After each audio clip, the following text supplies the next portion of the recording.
He is the most powerful vampire ever created, and he deems all humans to be treacherous, weak beings.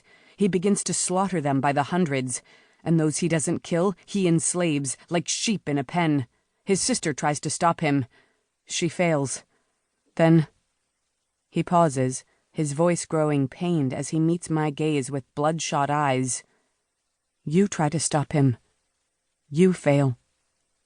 He reaches for my hand, but I pull back and catch a glimpse of the hurt in his eyes. How can you possibly know this? I ask.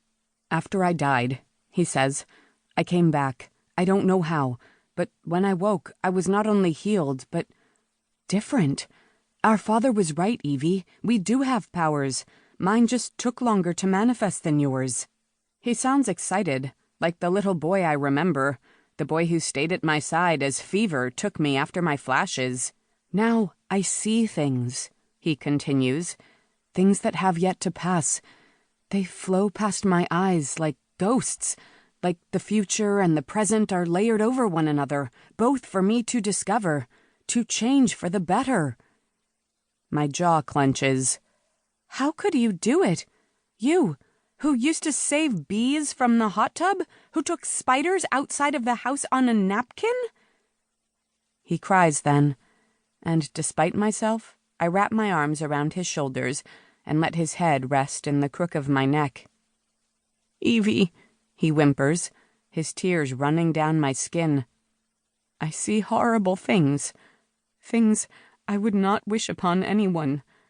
They are like nightmares, but I can never wake. The only way to stop them is to change things. He pulls back to look at me. The girl, Alina, will have a better life now. At the mention of Liam's baby, my voice softens.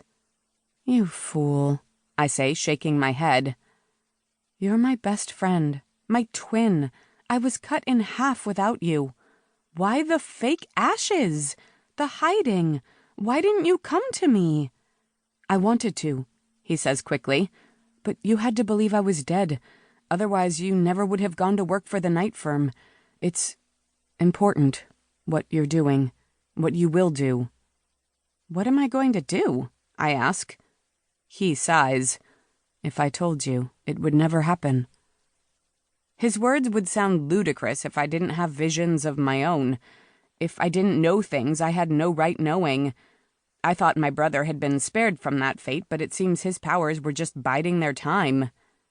Whose memory was that? I ask, holding up the memory catcher. Someone watched you through the window. He nods. You'll meet them in time. For now, just remember. His eyes drift away, landing on the large iron clock on the tower across the town square, then flick back to me. I will always protect you, no matter what. Footsteps, the shuffling of grass. There you are, says Sebastian, emerging from behind the trees, carrying 2 glasses in one hand and a plate piled with treats in the other. I heard raised voices, he says. Was someone bothering you? My throat clenches, unsure of how to explain this. I turn back to Adam, but he's gone.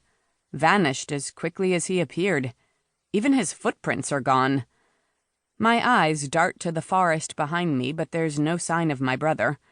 My gut tells me I'll see him again, though. He still has questions to answer. I turn back to Sebastian, doing my best to look festive despite the worry I feel. Dracula was here, I say casually. He wanted to say goodbye and thank me for my help exonerating him. It's not a lie, but it's not the whole truth either. Thanks for grabbing the drinks. Sebastian smiles, his forest green eyes crinkling around the edges. Every time I see him, he steals my breath. You'd think I'd get used to it, to his earthly sexiness, his aristocratic features, his sculpted muscles and tall, lean body. But the Earth Druid turned vampire has an animal magnetism that always catches me off guard. Tonight he's wearing a black leather jacket and black pants with a white tailored tunic that does nothing to diminish his chiseled body, and his pink tie adds a splash of charm to his badass look. He hands me a plate piled high with food, brightly colored